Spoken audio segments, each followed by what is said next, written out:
I recently read The Intelligent Investor by Benjamin Graham. In the spring of 1720, Sir Isaac Newton owned England's hottest stock, the South Sea Company.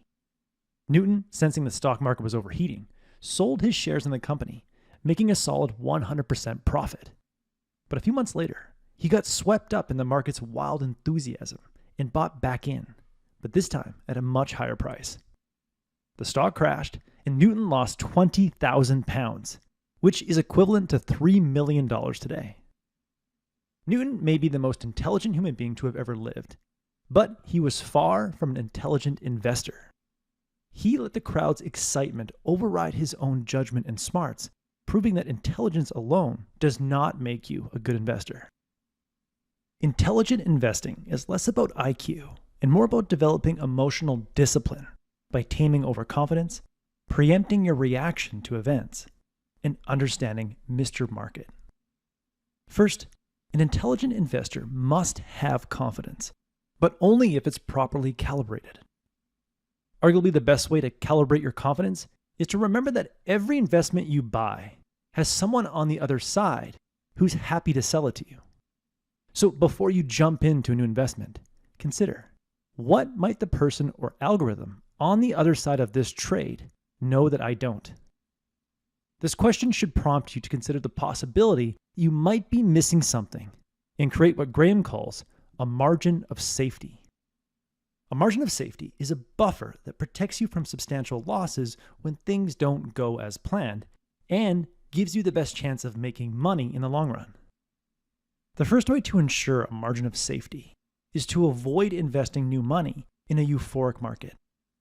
When investor optimism is through the roof, great companies get priced to perfection, meaning everything has to go right for their stocks to keep climbing, and it takes just a little misstep for them to tank. You want to buy new stocks when everyone's negative. A practical way to gauge the market mood is to check the CNN Fear and Greed Index before buying, or look up the latest AAII survey to see if bullishness is near a one-year high. It's counterintuitive, but the biggest risk of losing money comes when you and others feel great about your portfolio, while the lowest risk is when you and others feel miserable and are tempted to sell everything.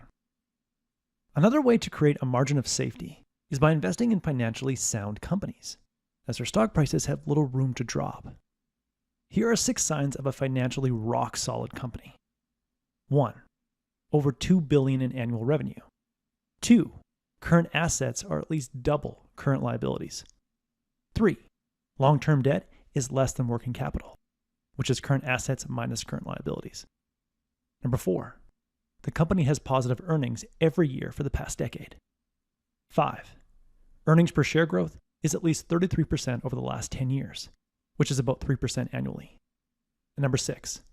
They have a price-to-earnings ratio less than 15. Quick side note here, Graham didn't live to see big tech companies like Apple with incredible pricing power and consistent double-digit growth, who have a reasonable price-to-earnings ratio of about 25. So take this last metric with a grain of salt. A company that checks all 6 boxes has reduced downside risk and should be one of the first stocks to recover after a recession. So before buying an individual stock, use an AI chatbot like ChatGPT to analyze the company's earnings reports and confirm it's close to meeting all 6 criteria. Now, the third and perhaps most effective way to create a margin of safety is diversification.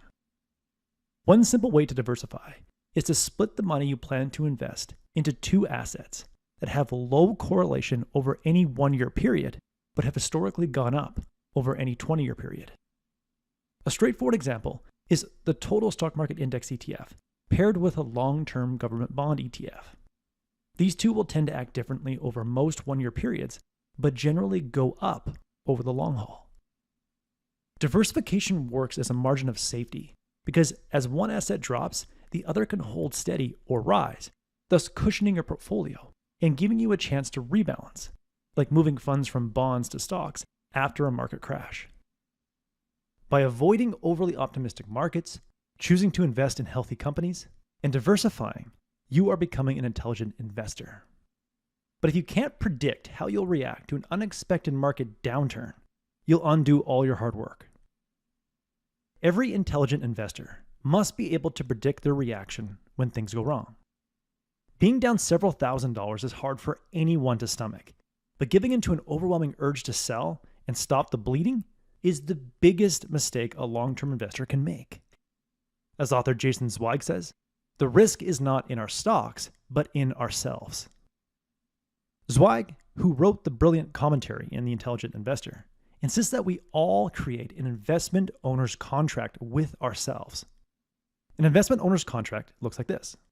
I, insert your name, as an investor committed to long-term wealth accumulation, understand the temptation to buy when markets rise and sell when they fall. I hereby declare that I will not let market trends or the actions of others dictate my financial decisions. I commit to holding the following ETFs or diversified portfolios, list them below, through at least month and year. This date should be a minimum of 10 years from the day you make the contract. Exceptions will only be made for urgent needs like a health emergency, job loss, or planned purchase, such as a home or tuition. By signing below, I affirm my intent to follow this contract and review it if I'm ever tempted to sell. Signed, your name. Type this contract into a Word document, print it, sign it, then use your phone to take a picture of it and store it in a folder you can easily find. Then, the next time you have the urge to sell, look at the photo of your signed investment owner's contract. Seeing the contract you committed to should stop you from doing something impulsive. Now, speaking of impulsivity, let's now talk about Mr. Market, a character that Graham created to help people better understand the market. Imagine you own a business and you have a quirky business partner named Mr. Market. Mr. Market wants to sell you his stake in the business. So every day, he swings by your office to tell you what he thinks his shares are worth.